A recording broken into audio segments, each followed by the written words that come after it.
Now to talk about it is the impact of new health guidelines implemented by RFK Jr. is former co-director of the Children's Obesity Program at Children's National Hospital, Dr. Evan Nadler. Thank you so much for joining us. My pleasure. There's a little libertarian sitting on my shoulder. I don't like things simply being banned because somebody said they're bad for you, right? We had prohibition in this country.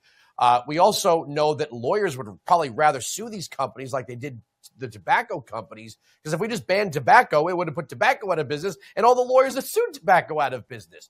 But I don't think there's anything wrong with studying this and saying to the food companies, really, petroleum-based? I mean, I don't think there's anything wrong with studying it, making the public aware, but I don't know that I want the government bringing down the hammer. I think it's a double-edged sword. I mean, I agree. I have a large libertarian streak in me as well. But, there's no benefit to these food dyes. Like, there's nothing good about them. It's not like we're using them to make broccoli more attractive or Brussels sprouts more attractive. We're using them to get kids and people to eat candy and, sugar-sweeting cereals. And maybe, yes, and it's enough to educate the public about it, but I don't really have a hard time supporting this particular initiative. I mean, I was very reflexive when, here in New York City, Mayor Mike Bloomberg was like, no more salt shakers, and we're going to ban trans fats and all that stuff. It's, what if I want to put a little salt in my food? But is the industry where it is because we haven't had this conversation, so they haven't had to rethink these things, right? Like, when you don't have anyone saying anything about it, you say, well, no news is good news. Why are we going to rethink why are we going to research better, more healthier colors to make our food presentable if nobody's talking about it? And let's be honest, we as Americans, we kind of like this. We want our limes to be this like bright green. So when you get a margarita, you don't want that sort of murky green. You want that shocking green thing. And, it's true that a lot of the foods that we see, we like popping colors. But again, the industry didn't have to really think about it the past 25 years. Yeah, that's correct. The FDA was allowed to allowed food companies to just sort of self-monitor with a bunch of these additives. And you're right, there wasn't a lot of oversight, and the conversation about petroleum-based food dyes probably should have happened long ago. Yes, people will probably miss their Skittles being as bright as they are currently, and your margaritas might be affected.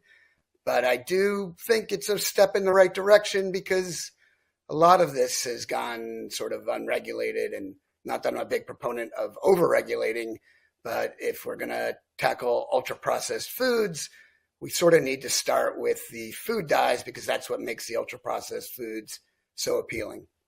So years ago we instituted, you have to put your ingredients, your calorie count, your breakdown of, carbohydrates and all this other stuff.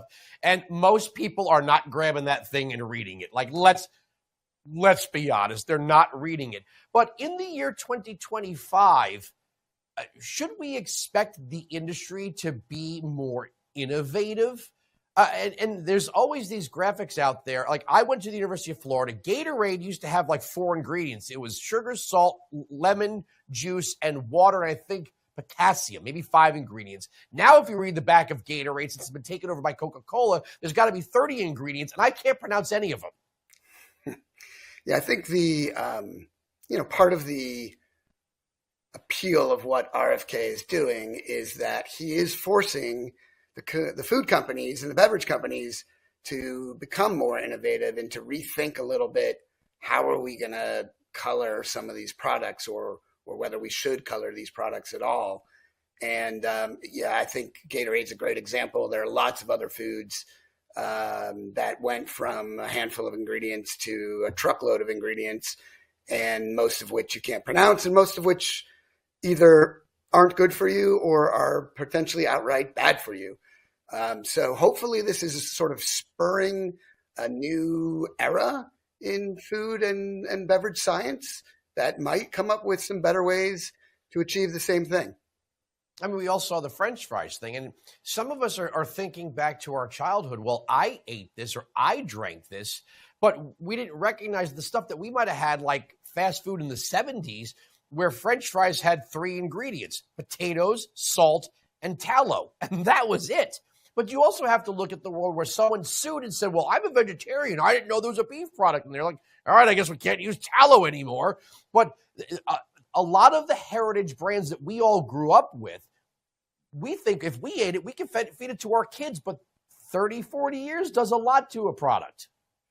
That's for sure. And I also think, you mentioned people actually looking at the ingredients on the back of a package, which honestly, I don't think people do that often. And frankly, I don't think anybody eats French fries or Doritos or any of those foods thinking that they're good for them. They eat them because they taste really good. And whether they're truly addictive or you just want more, I don't know. But I'm not convinced that just putting the information out there is going to be enough. I think that we might need to press the issue a little bit. I'm hopeful that things change with just nutritional information, but I'm a little skeptical that that'll be enough. All right. Well, I got to leave it there. Hopefully they get the message to start working. Thank you so much for joining us. Oh, my pleasure.